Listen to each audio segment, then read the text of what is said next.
Petit Jornal. Inteligência e irreverência em doses diárias.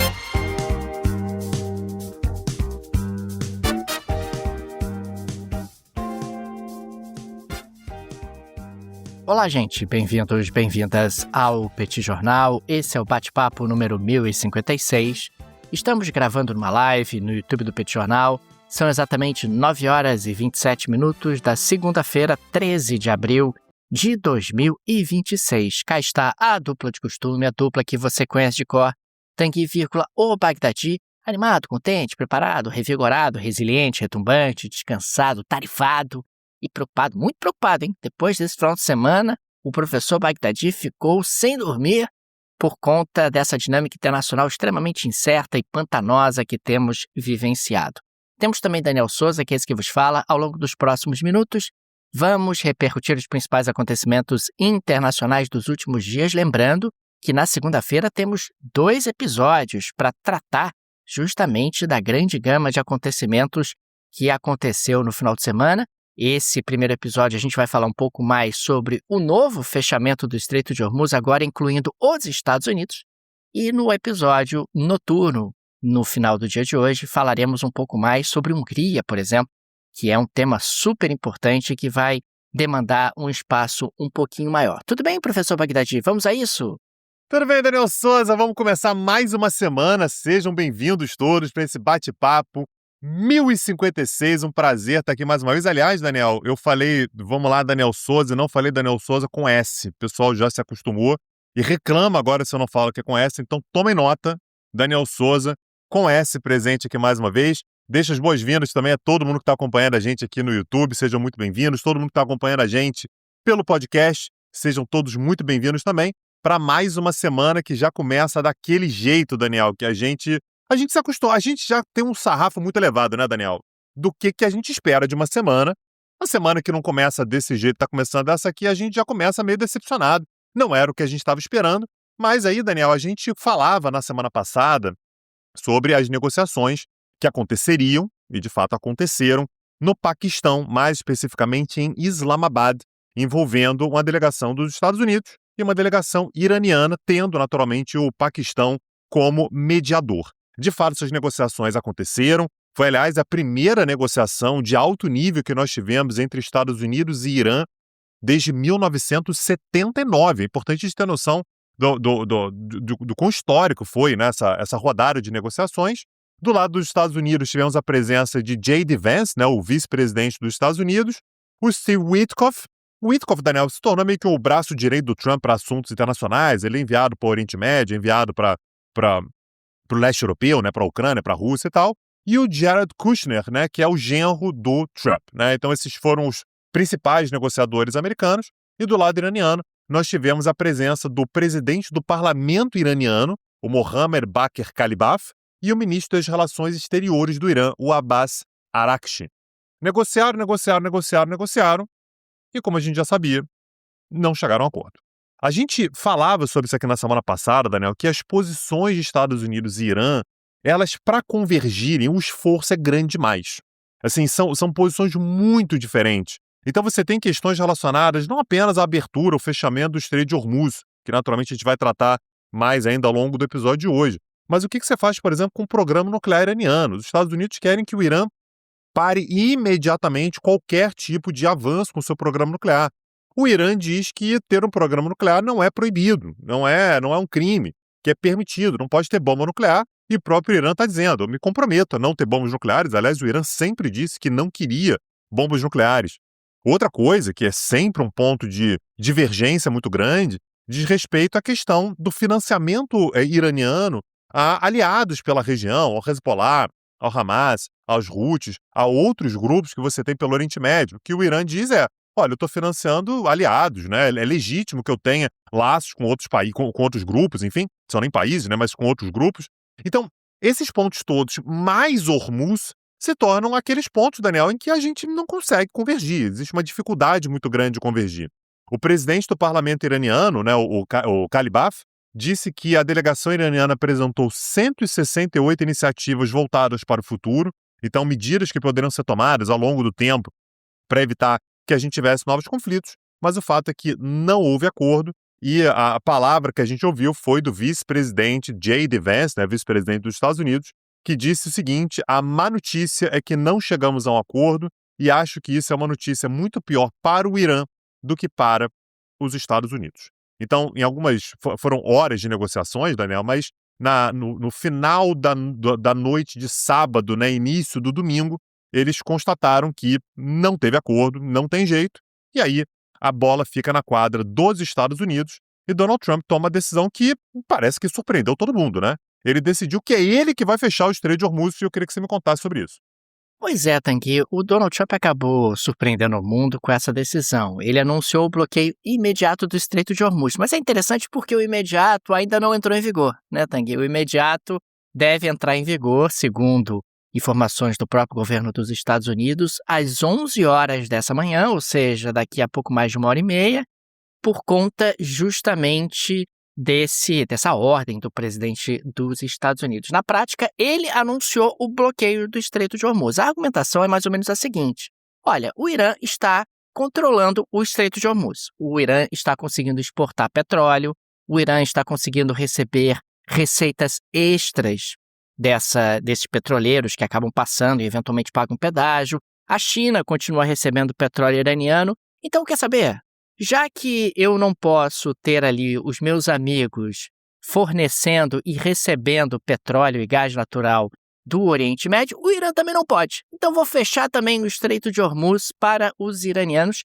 Essa acaba sendo a decisão dos Estados Unidos. É importante registrar que os aliados americanos não vão tomar parte. O Reino Unido já mandou avisar que não vai ajudar, que se os Estados Unidos querem bloquear o Estreito de Hormuz, é com eles mesmos, eles é que resolvam isso.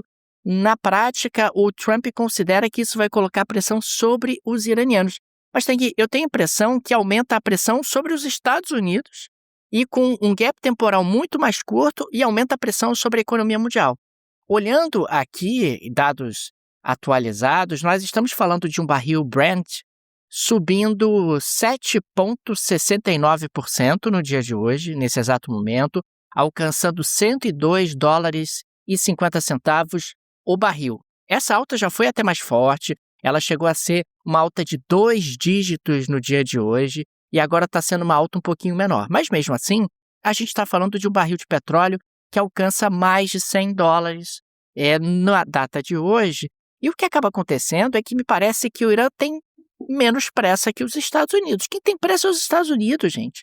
Quer dizer, o Donald Trump vai aumentar propositalmente o preço do petróleo, o que traz consequências para a popularidade dele internamente nos Estados Unidos. É um pouco estranho entender qual é a estratégia dele. Você só compreende quando você pensa na lógica do Donald Trump, que é aquela lógica de esticar ao máximo a negociação. Só que se o Irã olhar para isso, claro que a gente está analisando cenários e possibilidades, se o Irã olhar para isso e disser, tá bom, fica aí com o Estreito de Hormuz fechado, vamos ver quem é que aguenta mais tempo com o preço do barril de petróleo subindo no mercado internacional, quem é que vai ficar mais pressionado com a alta do barril do petróleo no mercado internacional. E é interessante destacar que o petróleo está subindo bastante de preço, mas o gás está subindo mais ainda.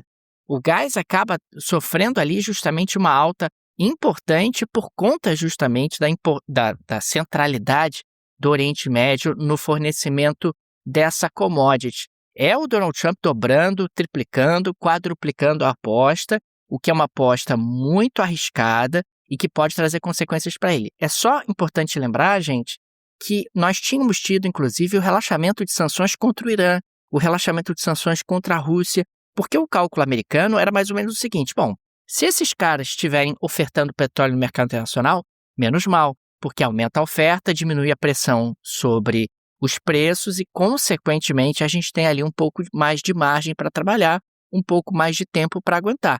Mas agora o Trump está fazendo uma aposta que é mais ou menos uma aposta de curtíssimo prazo, tem que se resolver imediatamente.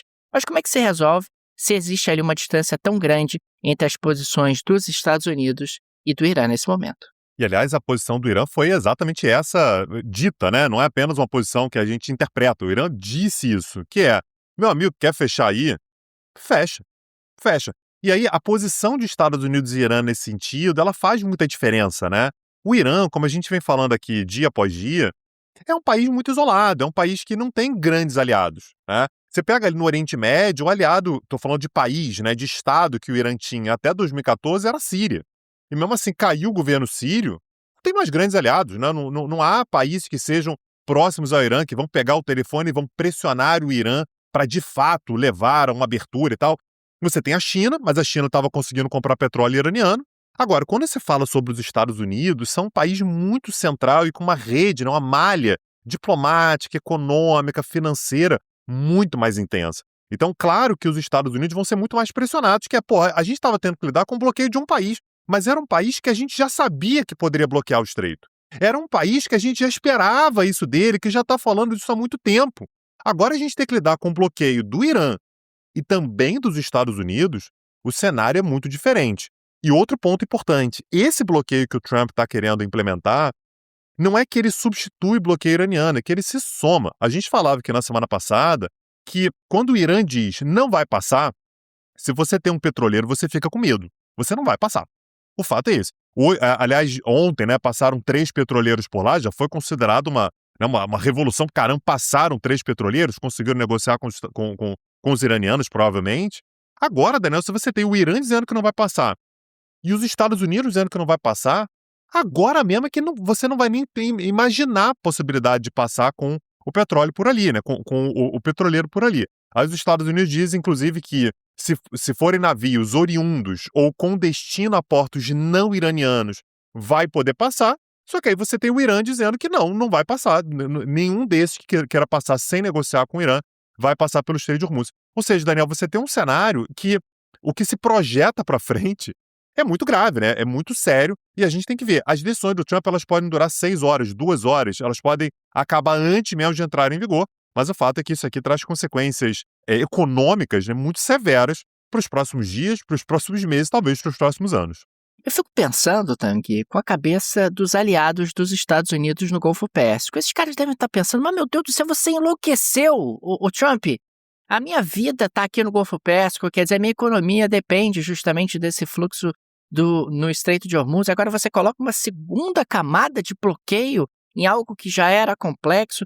E também imagina a quantidade de telefonemas que a Casa Branca vai receber de gente do mundo todo, de industrial, de diplomata, de primeiro-ministro, de presidente, de rei. É todo mundo ligando para o Trump e fala, pelo amor de Deus, o que você está fazendo diante desse cenário? Quer dizer, o que já era complicado se tornou ainda mais complicado. E, de novo, me parece Donald Trump sendo Donald Trump, aquela estratégia de esticar a corda o máximo possível para colocar o interlocutor sob pressão e fazê-lo decidir contrariamente aos interesses do interlocutor e favoravelmente aos interesses do Donald Trump. Só que tem um detalhe que nós colocamos há pouco e reafirmo: o Irã não vai se sentir pressionado, porque a pressão está no colo dos Estados Unidos e não do Irã. Quer dizer, o Irã pode esperar, os Estados Unidos querem bloquear, podem bloquear, não tem problema. Isso vai ser muito mais danoso à economia de vocês, aos aliados de vocês, do que a minha economia e também aos pouquíssimos aliados que eu acabo tendo. E vocês, meus vizinhos, países aqui do Oriente Médio, países do Golfo Pérsico, olha o aliado de vocês, olha o que ele faz com vocês. Vocês acabam dependendo dele e no momento em que mais precisam, eles acabam deixando vocês na mão. E outro ponto importante que a gente nunca pode deixar de lado, né, Daniel, é que o Irã, ele já está, de uma certa maneira, adaptado a uma economia de guerra. A gente está falando sobre um país que está sofrendo sanção, inclusive no petróleo, há anos e mais anos e mais anos e mais anos. Então é um país que, se você falar assim, meu amigo, você vai ter que passar aí mais um ano com dificuldade de exportar petróleo. Cara, eu já estava com dificuldade de exportar petróleo, já era difícil para mim exportar petróleo, né? Então, não é exatamente uma novidade, não vai ser algo que vai mudar dramaticamente a maneira pela qual o Irã lida com as coisas. Enfim, tô bastante curioso, né, para saber como é que isso vai se desenrolar daqui para frente. E em se tratando desse cenário, se tratando de Donald Trump, pode ser que isso mude dramaticamente ao longo das próximas horas. Vamos ver o que vai acontecer até lá. A parte boa, Daniel, é que no meio disso tudo tem o aniversário da Insider, né? Então você tem a Estreito de Hormuz fechado, um monte de problema e tal, mas você tem um monte de promoção lá na loja da Insider Store, porque esse mês agora é o mês de aniversário E aí eles colocaram um monte de brinde, Daniel, que eu acho incrível, né? Então, dependendo do valor que você comprar lá, você garante um brinde. Então, se você comprar R$399, você ganha um caderno da Insider, R$599 uma necessaire da Insider e R$899 uma garrafa térmica da Insider. Tudo isso com os descontos que já estão lá no site, aliás, o link que está na descrição desse episódio, você ganha até 20% de desconto e que muitas vezes se soma, inclusive, aos descontos que já estão no site. Então, assim, alegria para todo mundo, né? Para você comprar roupas lá que servem para todos os momentos da sua vida, para trabalhar, para um happy hour, para ir para festa, né? Para uma coisa mais formal, uma coisa mais casual, para ir para academia. Tudo lá na Insider Store com o link que está na descrição desse episódio.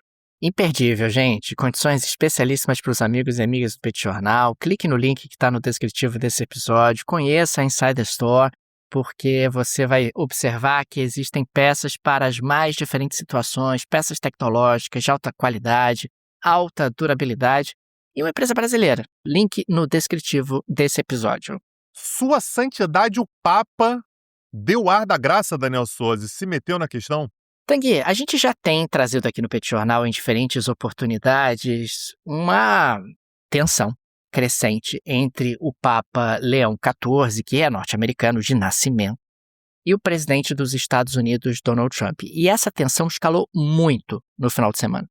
O Donald Trump disse coisas como o seguinte, abre aspas, o Papa Leão XIV é fraco no combate ao crime e péssimo em política externa. Eu não quero um Papa que ache que tudo bem o Irã ter uma arma nuclear. Não quero um Papa que ache terrível que os Estados Unidos tenham atacado a Venezuela. E não quero um Papa... Peraí, desculpa. Eu sei que você vai completar. Mas ele falou que o Papa é ruim no combate ao crime, mas ele é governador do Rio de Janeiro? Ele é o quê? Peraí, Vamos chegar lá. E não quero um Papa que critique o presidente dos Estados Unidos. Fecha aspas. E disse mais o Donald Trump em relação ao Papa. Abre aspas. Leão deveria ser grato, porque, como todos sabem, ele foi uma surpresa chocante. Ele não estava em nenhuma lista para ser Papa e só foi colocado lá pela igreja porque era norte-americano. E acharam que essa seria a melhor forma de lidar com o presidente Donald J. Trump. Se eu não estivesse na Casa Branca, Leão não estaria no Vaticano, fecha aspas. Vamos por partes aqui, né? Antes de falar sobre o posicionamento do Papa. Primeiro, o Papa não combate crime organizado. Segundo, o Papa, ele não deu nenhuma opinião sobre o programa nuclear iraniano. O que o Papa tem feito sistematicamente é, veja você, defender a paz, né? Como um missionário cristão que ele é. É importante também registrar que o Papa Leão XIV, embora seja norte-americano de nascimento, ele não tinha uma vida missionária nos Estados Unidos, já não vivia nos Estados Unidos há muitos anos. Ele é peruano naturalizado e a vida missionária dele era no Peru, não era nos Estados Unidos. Então, na prática, quando ele participa do conclave, ele é alguém muito mais latino-americano do que efetivamente norte-americano. Agora, falando um pouco do posicionamento do Papa, ele disse em algumas declarações, inclusive durante um voo em que ele estava indo em direção à Argélia, aliás, ele pousou na Argélia no dia de hoje, é uma visita bastante marcante, a gente está falando de uma visita a um país de maioria muçulmana, mas ele disse várias coisas. Ele disse que não tem medo do Donald Trump, nem medo de proclamar em alta voz a mensagem do Evangelho, que ele acredita que ele está no mundo para proclamar o Evangelho, que o Evangelho essencialmente defende a paz. Ele diz também que ele não é político, que ele não lida com assuntos de política externa sob a mesma perspectiva, mas que ele acredita na mensagem do Evangelho como promotor da paz. E diz também que não quer entrar em embate com o presidente dos Estados Unidos, mas que ele acredita que a mensagem do Evangelho não deve ser usada de forma indevida, como algumas lideranças políticas estão fazendo ao redor do mundo. Mas em nenhum momento ele cita o nome do presidente Donald Trump. Donald Trump, não satisfeito, na noite de ontem, acabou indo para Truth, para sua rede social, e ele postou uma imagem gerada por inteligência artificial que o próprio Trump é Cristo. Ou seja, numa clara resposta ao Papa. A imagem é horrorosa, é de um mau gosto gigantesco, mas é como se ele tivesse ali um ser iluminado, tem ali uma luz sobre ele, como se ele fosse o próprio Cristo. É muito claro o que a imagem quer dizer. E ele está curando pessoas, está ali levando justamente o seu toque divino àquelas pessoas e ter uma bandeira dos Estados Unidos atrás. O Donald Trump gosta desses embates e gosta, muitas vezes, de se dar uma importância maior do que ele tem. Não me parece que o Papa foi escolhido por ser norte-americano. O Papa foi escolhido dentro ali de uma lógica de conclave. Agora, realmente, você defender a paz, defender algo que... Os papas sempre fazem isso, meu Deus do céu, todos os papas fazem isso. Todos os papas fazem isso. Como forma, justamente, de tentar diminuir tensões, de tentar fomentar o diálogo, etc. Ele inclusive, falou algo que irritou muito os Estados Unidos, falando dos irmãos libaneses, num discurso recente dele. Ele tem sido realmente alguém que tem se posicionado dessa maneira e tem gerado um desconforto. Mas, de qualquer maneira, é uma tensão que está aumentando num nível muito forte. A gente já tinha trazido isso aqui no Petit Jornal, mas nesse final de semana a coisa escalou de maneira muito impressionante. Até porque é sempre importante lembrar, o Papa e o presidente dos Estados Unidos não estão na mesma prateleira, Tanguy. Não estão na mesma prateleira. Uma coisa é um presidente, alguém que está fazendo política externa, o presidente da nação mais poderosa do ponto de vista militar do mundo. Outra é uma autoridade religiosa, que embora seja um chefe de Estado, formalmente falando, o chefe do Estado do Vaticano, mas não é alguém que tem ali uma participação em termos de política externa. É alguém que está ali pregando o evangelho, tentando de alguma maneira trazer uma mensagem de paz diante de um mundo que está cada vez mais confuso e conturbado. E, Daniel, aproveitando que você está falando sobre um Papa que, como você disse, né, é norte-americano não praticante, né, e na prática ele se apresenta muito mais como peruano, tivemos ontem eleições no Peru e pela 4ª vez seguida, Keiko Fujimori, filha do ex-presidente Fujimori, chega ao 2º turno das eleições. É verdade, Daniel, que a gente tem um resultado muito preliminar. Aliás, eu disse chega, provavelmente chega, né? Nesse momento, acabei de conferir aqui, a gente ultrapassou um pouquinho a casa dos 40% da apuração, mas ao que tudo indica, né? Inclusive a boca de urna e tal, aparentemente Keiko Fujimori irá pela 4ª vez para o 2º turno das eleições. Ela está nesse momento com 17% dos votos apurados. E ela deve ir, no atual momento, para o 2º turno com Rafael López Aliaga. Uma coisa que chama atenção, Daniel, é que, primeiro, a diferença entre eles dois é muito pequena nesse momento. Então, a Keiko Fujimori estaria com 17% dos votos e Rafael López Aliaga com 16% dos votos. Então, a diferença é realmente muito pequena. E ainda tem um candidato centrista chamado Jorge Nieto, que está, nesse momento, com 13%. Então, são os 3 que estão ali na frente, Daniel. Então, assim, dos 3, 2 naturalmente vão para o 2º turno. É quase impossível, né? Enfim, diria impossível que um dos 2 consiga dar uma disparada e ganhe no 1º turno. Né? A gente tem um pouco mais de 40% dos votos. Nenhum dos 2 chegou sequer a 20% dos votos computados até o momento. E provavelmente, assim, o cenário mais provável nesse momento é que nós tenhamos um 2º turno entre 2 candidatos de direita.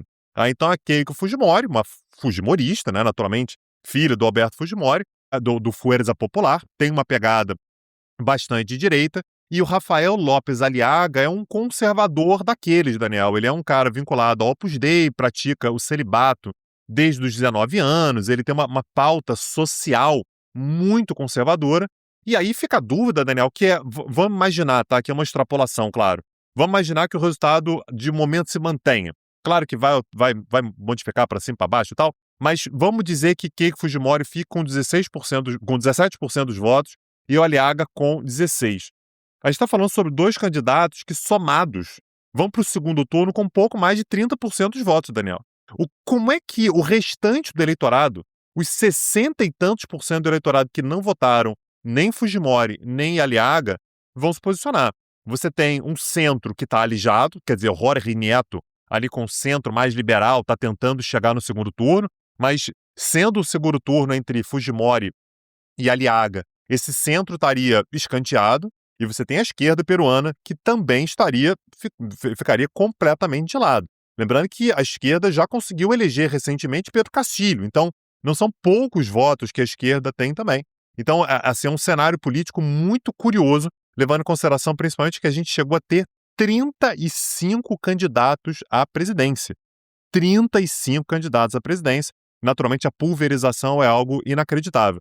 Aliás, isso explica talvez, inclusive, Daniel, a quantidade de quedas de presidente que a gente tem, né? Impeachment, afastamento e tal. A gente vai chegar nesse momento agora, Daniel, a tentativa agora é você eleger o 10º, vou repetir, o 10º presidente em 10 anos.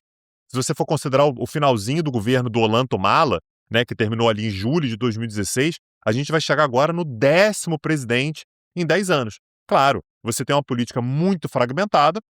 As eleições presidenciais, você tem sempre pessoas que recebem uma quantidade muito pequena de votos no primeiro turno. A gente teve ontem também, nessa eleição presidencial, veio junto eleições para deputados e senadores. Então, o parlamento também é muito fragmentado. E aí, qualquer deslize que o cara tenha, você consegue juntar vários grupos ali de oposição e derruba o cara. Por isso que a gente está chegando agora no 10º presidente em 10 anos. A gente ainda tem algumas confusões, Daniel, que perpassaram, né, a eleição de ontem. A gente ainda vai ter eleição no dia de hoje. 63 mil pessoas não conseguiram votar no domingo. Então, você já tem a contabilização dos votos parcial, mas hoje cerca de 63 mil pessoas ainda vão às urnas porque, por problemas técnicos, não conseguiram votar. Esse é o cenário que a gente tem, Daniel, para a gente chegar no segundo turno das eleições, que vai acontecer somente no dia 7 de junho. Essa é outra característica curiosa, né? São quase 2 meses entre o primeiro e o segundo turno. Muita coisa pode acontecer, mas tudo indica, Daniel, que os dois candidatos que devem, mais uma vez devem, sabe-se lá o que vai acontecer, mas devem chegar ao segundo turno, têm políticas muito parecidas, né? Uma segurança pública muito baseada ali no endurecimento do combate à criminalidade, um negócio meio parecido com El Salvador, né? O Nayib Bukele, ambos com uma lógica muito forte de combate à corrupção. É curioso, né? Porque a Keiko Fujimori, filha do Alberto Fujimori, faleceu recentemente, inclusive, fala sobre combate à corrupção, né? Um cara que teve um governo marcado por muita corrupção, mas é um cenário que também vai chamar a atenção. Vamos ver o que vai acontecer até o dia 7 de junho, Daniel. Agora, Tagui, eu não posso deixar de registrar que o país tem um número recorde impressionante de 35 candidatos à presidência e uma cédula eleitoral de papel com 42 centímetros de largura e mais de 40 centímetros de comprimento com 5 colunas. Tagui, tem uma imagem aqui das autoridades eleitorais peruanas segurando a cédula. Você tem 3 homens segurando a cédula, de tão imensa que é a cédula de votação no Peru. E claro que isso acaba trazendo aí também dificuldades operacionais para que essa eleição transcorra com mais celeridade. Perfeito. Daniel Souza, a gente tem que ir para a geleia da Shakira e mais uma vez Donald Trump está lá, né, e dessa vez interagindo com um brasileiro. Conta para mim, Daniel. Pois é, Tang, na geleia da Shakira de hoje vamos uma vez mais falar sobre Donald Trump, porque no sábado à noite, enquanto as negociações aconteciam lá no Paquistão entre autoridades americanas e autoridades iranianas, Donald Trump foi relaxar, resolveu participar ali do UFC 327 na cidade de Miami, sentou na primeira fileira para assistir ali o UFC e acabou parabenizando o brasileiro Paulo Borrachinha, que acabou sendo vitorioso, né, a vitória do mineiro no UFC 327. O político Donald Trump, que acompanhava o evento na primeira fila, como eu destaquei há pouco, foi elogiar a aparência do competidor brasileiro, afirmando que ele poderia ser um modelo e que era bonito demais para ser lutador. Ô Donald Trump, seja feliz, amigo. É o que eu tenho a dizer pra você, rapaz. Que não fica se segurando, não tem nenhum problema. O negócio tá muito complicado isso, hein, Tagui? O Donald Trump é realmente muito enfeitiçado pela beleza de belíssimos homens, tanto o lutador brasileiro, quanto teve um outro caso recente, que a gente até falou sobre ele aqui no Petit Jornal. O Donald Trump também... Era o presidente do Paraguai, o Santiago Paraguai, exatamente. O presidente do Paraguai também encantou pela sua beleza o presidente dos Estados Unidos, Donald Trump. Mas não tinha nada demais acontecendo, né, Daniel? Era só uma negociação sobre o Estreito de Hormuz ali, mas nada demais também, né? Não tem problema nenhum, ele tá lá no UFC, enquanto o J.D. Vance está lá negociando com a delegação iraniana para saber se vai abrir ou fechar, né, a principal artéria de abastecimento de petróleo do planeta Terra, né, Daniel? Também não tem que supervalorizar isso também. Não tem problema nenhum, ele tá ali no UFC conversando com o Paulo Borrachinha e elogiando a beleza do rapaz que estava ali né, logo depois da luta. Então, parabéns aí pro Paulo Borrachinha para sua beleza. Daniel, dessa maneira a gente chega ao fim do nosso episódio. Relembrando, né, Daniel já falou no início do episódio, temos mais um episódio hoje à noite, né? A gente grava às 19 horas. Naturalmente, a gente vai poder acompanhar o que aconteceu nessas primeiras horas de bloqueio, se é que ele vai começar, né? Teoricamente, deveria começar, segundo Donald Trump, daqui a pouco mais de 1 hora, né? Esse bloqueio se iniciaria. A gente sabe, Daniel, que 1 hora é mais do que suficiente para Donald Trump voltar atrás, para ele dar alguma outra declaração, sabe, sei lá o que vai acontecer. E a gente vai ter oportunidade também de falar sobre as eleições na Hungria, com a derrota de Viktor Orbán. Tudo isso vai ser tema para mais tarde. E deixa aqui o convite. Se você curte o Petit Jornal, acessa lá o site petitcursos.com.br. Tem aula, inclusive, sobre Hungria. Tem aula sobre Estados Unidos. Tem aula sobre Irã. Aliás, está rolando o curso nesse momento exatamente sobre Estados Unidos e Irã. Acessa lá petitcursos.com.br. Fica aqui também o nosso agradecimento aos apoiadores e apoiadoras do Petit Jornal, vocês que ajudam a manter o nosso projeto. Fica nosso carinho, nosso abraço, nosso muito obrigado a cada um de vocês. O Petit é uma mídia pequena, é um trabalho bastante artesanal e a ajuda de nossos apoiadores é de fundamental importância e por isso sempre registramos aqui o nosso agradecimento a cada um deles. Fica também o convite, se você gosta do nosso projeto, se ele faz diferença na sua rotina, considere nos apoiar. No descritivo desse episódio, você tem inclusive várias alternativas. Tem a chave Pix, que é uma maneira prática e instantânea de apoiar o Petit Jornal. A chave Pix está no descritivo desse episódio. Você pode inclusive ativar o Pix recorrente. Tem também o link do Apoia-se, o link do Patreon. Tenho certeza que uma dessas alternativas será confortável para você. É isso, Daniel Souza. Hoje, mais tarde, estamos de volta. Um abraço, até a próxima. Valeu. Tchau, tchau. Petit Jornal. Inteligência e irreverência em doses diárias. Acesse www.petitjornal.com.br.